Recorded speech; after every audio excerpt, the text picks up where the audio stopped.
I'm not judging your opinion, but let's just be honest. In their opinion, they think pregnant foreign students should be allowed to go to school, attend classes, and also attend duties as nursing students.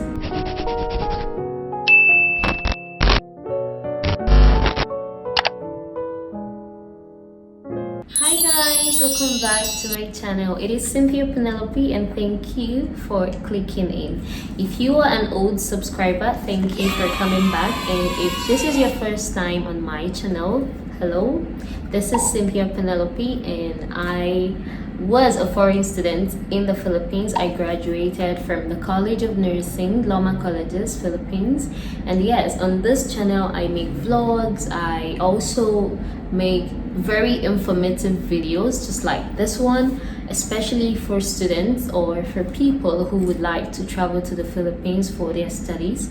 I make very informative videos on things that you need to know. So on this particular video, we're gonna be talking about challenges that international students or foreign students face in the Philippines during their studies. So if you are really interested, you might need to stay on and watch till the end of this video. Without wasting much of your time, we are going right into the video. The very first challenge you will be experiencing as a foreign student or as an international student in the Philippines would probably be cultural shock. When you are in the Philippines or when you travel to another country for your studies, of course you should expect that there would be differences in culture because you know the world is a diverse place and people do not practice the same thing, so you should expect cultural changes. And when cultural shock hits you, the best way to handle it is try to adjust. So when we get into people's country, the mistake that we make is that we expect them to adjust to us or accept us the way we are. The problem is not that they are not accepting you the way you are, but the problem is that you are refusing to adjust to their culture and adjust to the way that they do things. When you go to Rome, behave like the Romans. It's that easy.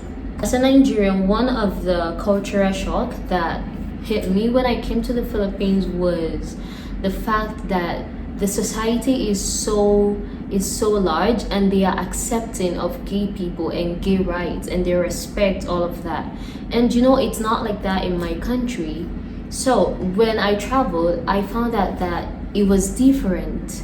In this place, it was different. People are being accepted for being gay and they have every right to exercise their rights and be happy for who they are. But it's not like that in my country. So if you're a Nigerian or you are from a country where gay people are not as much expected, as are not that very much accepted, what you need to do is to adjust to the Philippines way of life and their way of accepting their people. You do not try to change them, you do not try to criticize them, just mind your business. The baseline is mind your business, because at the end of the day, it is you who needs to adjust. The second thing we're gonna talk about is communication and language barrier. When I first got to the Philippines, well, first of all, I would like to point out that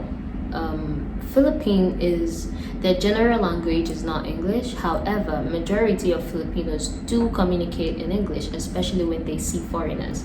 Well, some of them are not very good with English language, but they do try. You see that they are making efforts to communicate with you.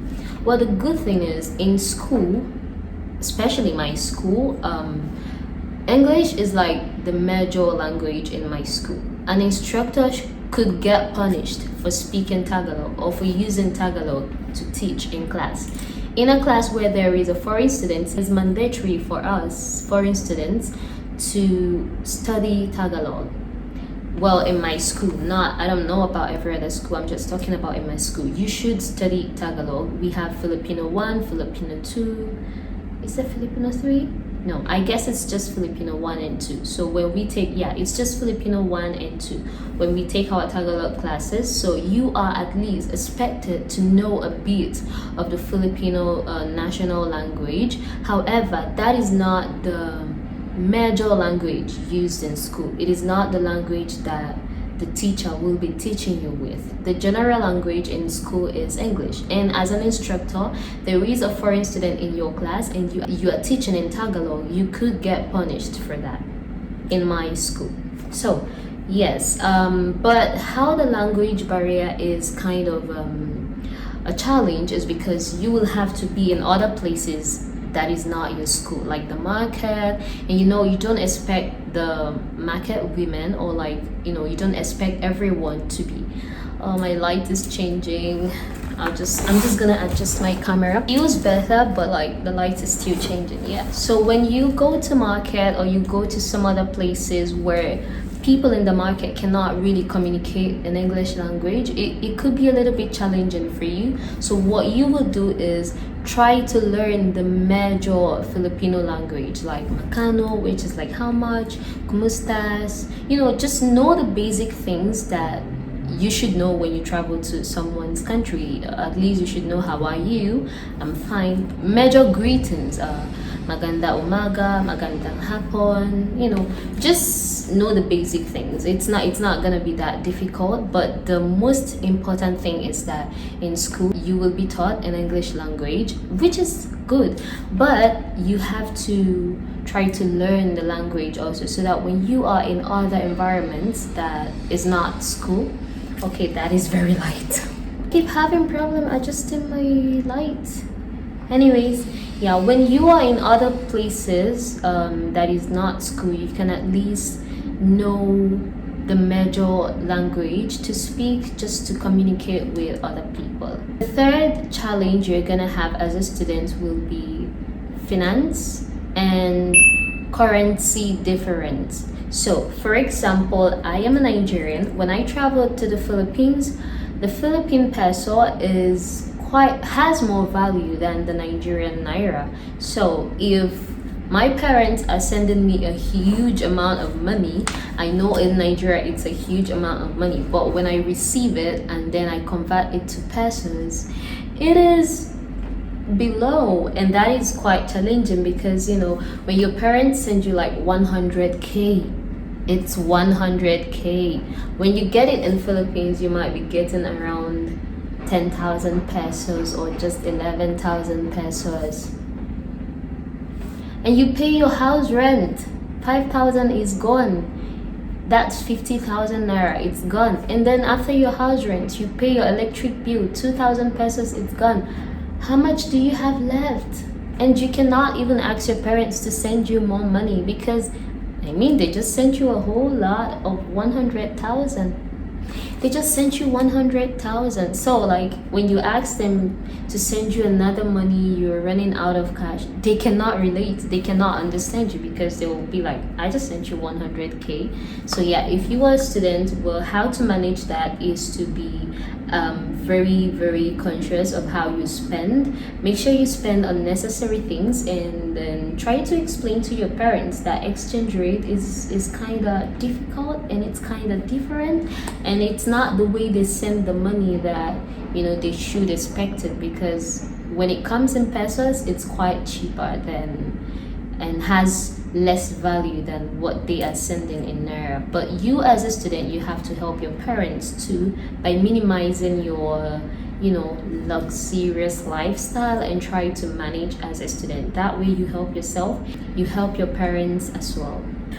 The next challenge we're going to talk about would be difference in lecture strategy. Of course, you don't expect that in Philippines they will teach you the same way they teach you in Nigeria.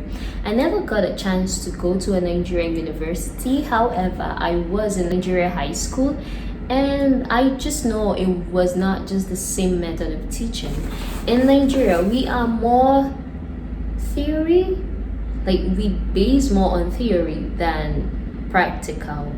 Oh, something is wrong with my ears. Sorry about that. In Nigeria, it is more theory, and in Philippines, it's more practical.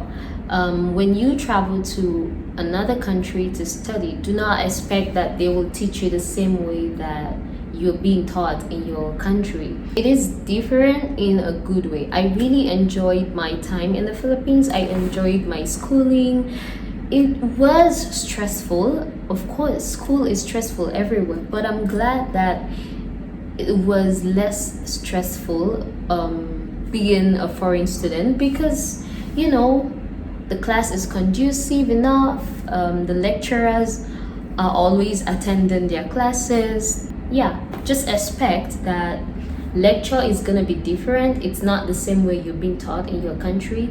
Again, the best way to follow this and the best way to handle this is by adjusting. You will always have to be the one to adjust, because the school system cannot adjust to you. I'm gonna tell you a story real quick. No offense meant, I'm just sharing my experience. When I was in the Philippines studying, we had a meeting in school. It was an international students meeting. And on that meeting, I remember some students, especially female students, were just saying out loud in their own opinion. I am not judging your opinion, but let's just be honest. In their opinion, they think pregnant foreign students should be allowed to go to school, attend classes, and also attend duties as nursing students. So I don't know about other departments. I studied nursing, and this was our situation. In nursing, you are not allowed to have your duties, like your hospital duties, pregnant, because of safety reasons and some other reasons. You know, when someone is pregnant, hormone, body changes, all this stuff, they could be using that as an excuse to not be effective. So like, to avoid all of that story, and also for your own safety and for the safety of the baby and some other reasons, the school have really thought of and said, and they've come up with the idea that no pregnant student should have hospital duties, should be exposed to the hospital, because if anything happens to you, the school and the department will be held responsible for that, right? So that was the case in my school. However, during this meeting, some international students were expressing their concerns,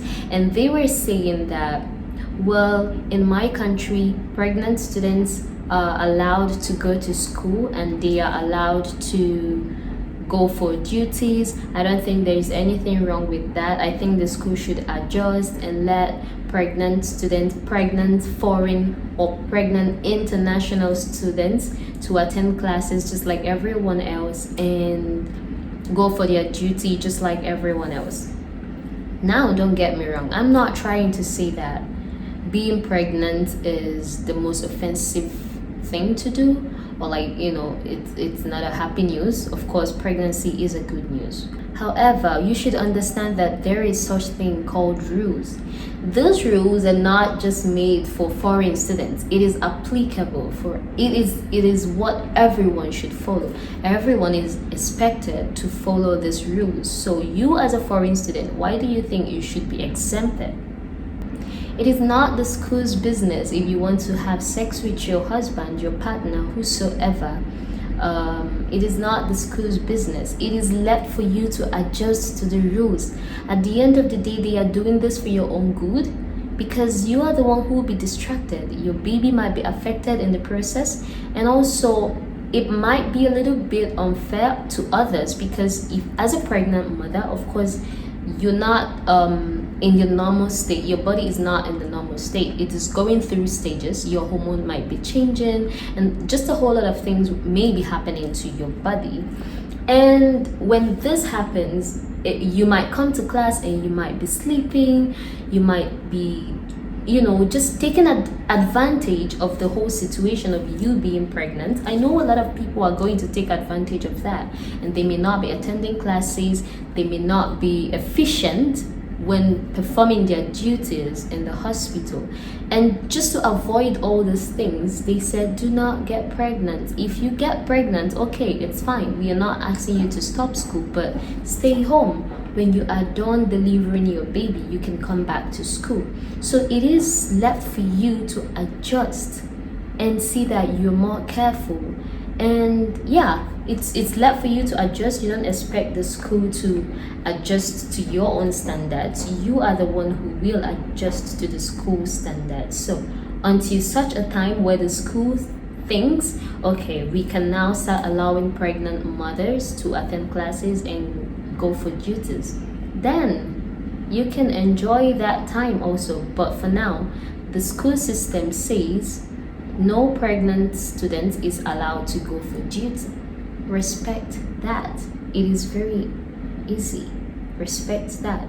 Or if you prioritize being a mom or having a baby, you can have your baby. Just stay at home, have your baby, and come back to school. No one will chase you out. You will just continue from where you stopped.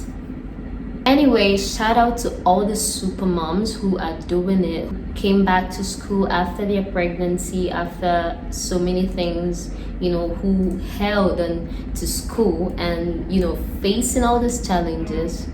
You're all superheroes. There's so many people have babies and they're still coming to school and they are still keeping up to lectures and they are not taking advantage of it. They are submitting their assignments on time. They are doing things just like everyone else. They are not opportunists. They are not taking advantage of the situation. Some people are really, really up to the tag. So shout out to you all. Shout out to you super moms. You are amazing and you are all superheroes.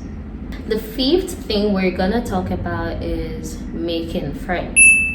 Well, this might be challenging for you. You want to make friends and you just want to attach yourself with some people. Now, the problem is that you might come in and you might meet the wrong people at first.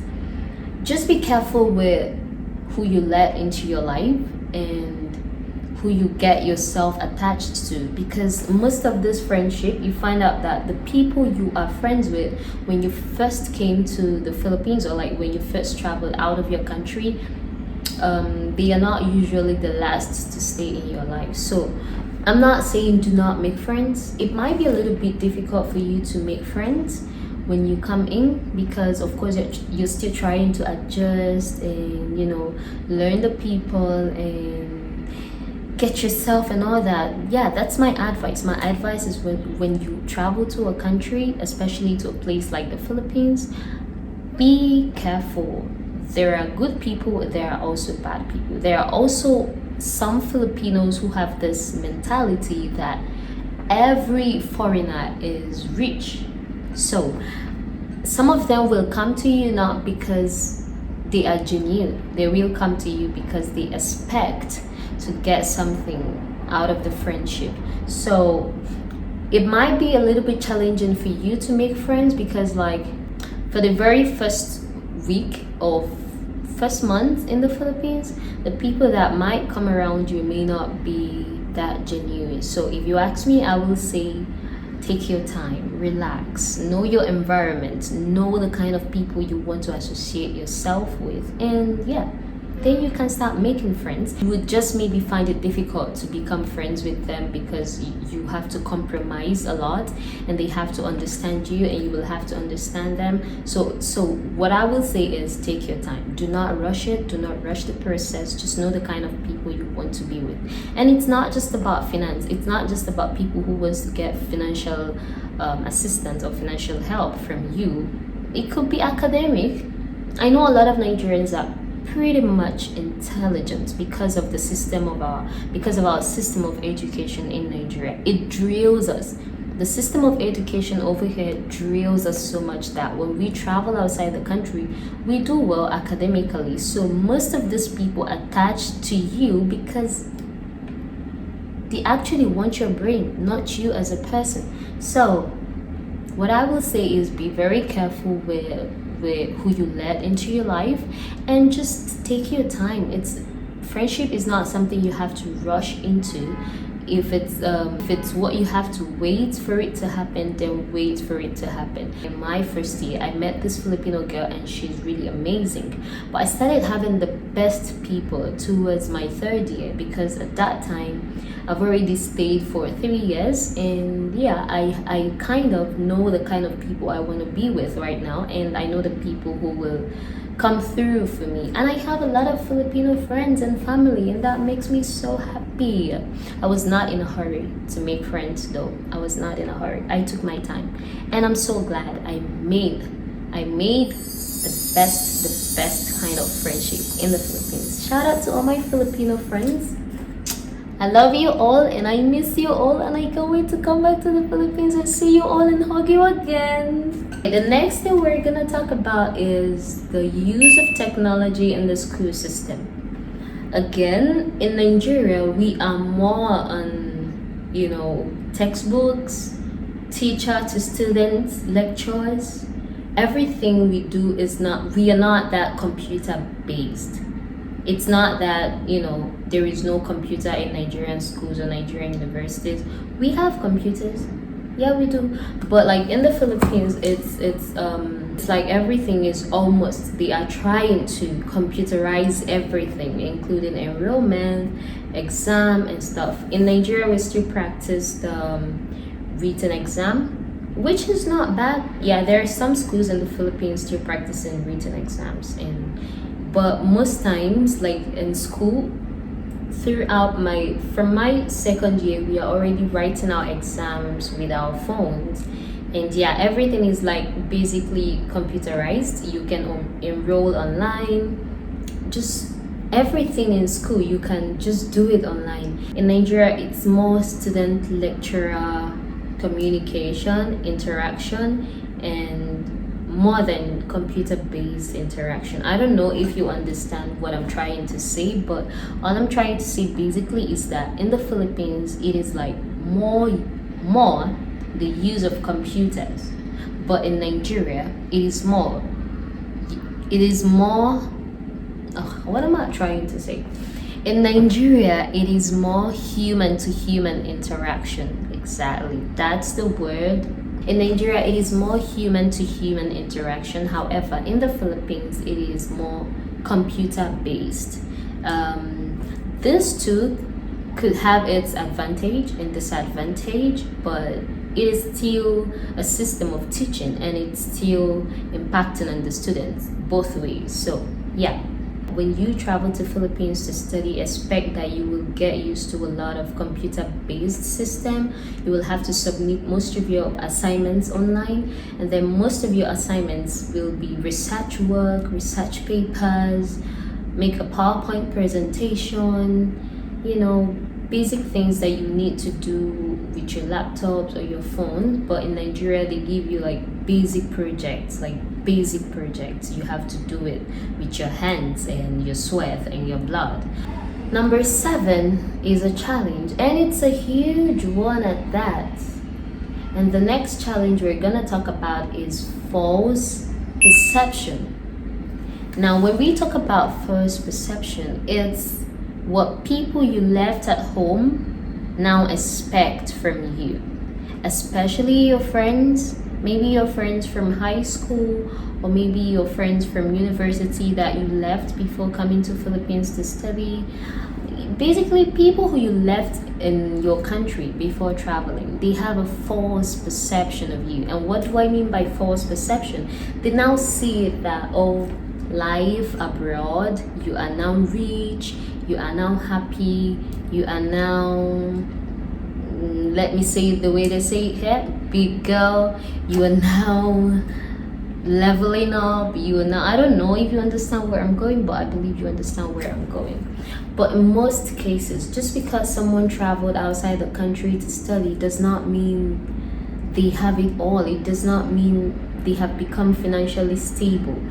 You may not know, they might be struggling more than you, but the only thing is that the environment in which he or she is may not be as difficult as Nigeria or wherever the person is coming from. But it does not mean that they have it all in a platter of gold. You get what I'm saying. They always have this perception that when you travel outside the country, you've already made it. You are big.